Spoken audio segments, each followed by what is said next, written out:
Oi, gente, boa noite. Meu nome é Kelly Mello, tenho 45 anos, sou professora e estou aqui hoje para a gente falar um pouquinho dessa mensagem. Eu vou ler para vocês. Só o professor não quer trabalhar na pandemia. Ricardo Barros. Ele disse isso hoje, à tarde. Eu não vi porque eu estava trabalhando. Acredito que muitas de vocês também estavam, com certeza, de casa trabalhando. Esse senhor não deve ter a menor noção do que é uma escola como a gente tem. Nós, professores, que estamos na linha de frente, que estamos de casa tendo que fazer atividade, entrar em contato com as famílias, fazer aula online, aprender a lidar com tudo isso. Ele não só falou isso, não, ele falou muito mais. Vou ler para vocês verem o tamanho do absurdo que é uma pessoa que não tem conhecimento. Porque ele não tem conhecimento de educação. A pessoa que fala esse monte de bobagem não tem conhecimento da educação como a gente tem. Dá uma olhada aqui. Entre aspas, abre aspas, é um absurdo a forma como permitimos que os professores causem danos às nossas crianças. O professor não quer se modernizar, o professor não quer se atualizar. Já passou num concurso e está esperando se aposentar. Não quer aprender mais nada. Gente, isso é o maior absurdo que eu já vi na minha vida. A gente passou no concurso por mérito, né? Porque nós estudamos e fomos capazes disso. E o que nós fazemos na escola vai muito além de estudar, de ensinar a criança. A gente tapa buracos enormes que as pessoas que estão de fora não têm ideia. A gente ajuda de uma forma muito maior do que só ensinar as crianças. Quando eu falo só ensinar, é porque as pessoas acham que a gente só ensina. A gente faz muito mais do que isso. E agora com essa pandemia, a gente está trabalhando dobrado. A gente começa a atender a mãe de manhã, porque ela não tem disponibilidade no horário da aula. A gente se desdobra para atender à tarde, à noite, para ligar para a mãe, para fazer busca, para ver o que está acontecendo com o aluno que não está participando de aula.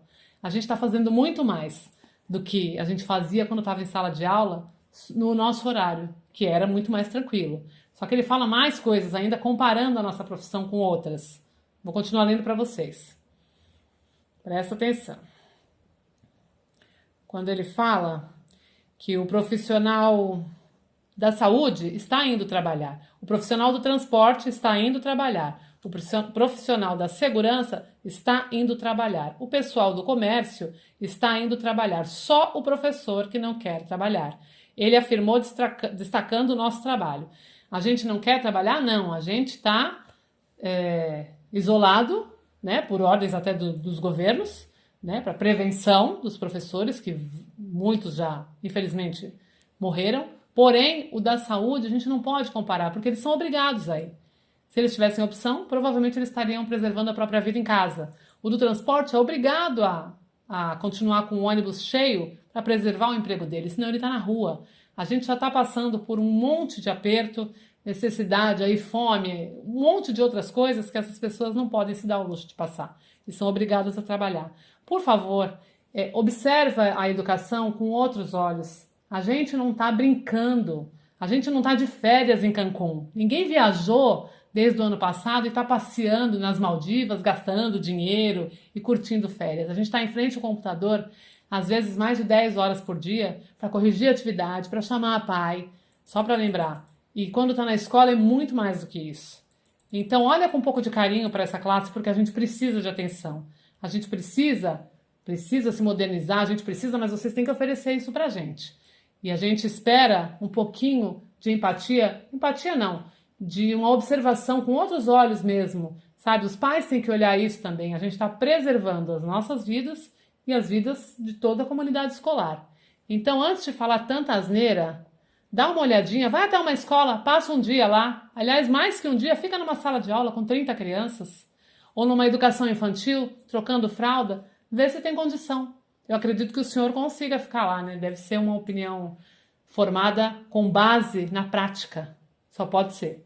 Porque para falar tanta besteira deve ser muita prática, né? Aliás, eu até retiro o que eu disse, porque não tem prática. Quem está lá sabe exatamente como é que funciona. Olha, gente, desculpa aqui o desabafo, mas a gente tem que falar porque a gente passou o dia hoje aqui, eu tô falando justamente por isso. Passei o dia hoje trabalhando em frente ao computador com muitas colegas, tá?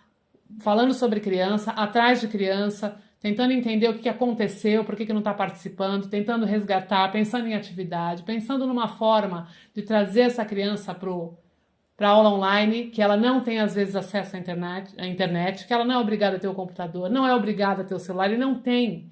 Veio tudo de repente e a gente aprendeu tudo e a criança não teve tempo também de se modernizar e não tem como fazê-lo.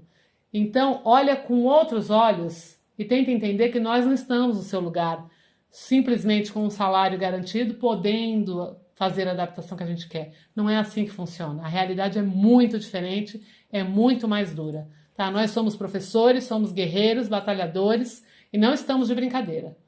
Tá? Nunca estivemos de brincadeira, que fique claro.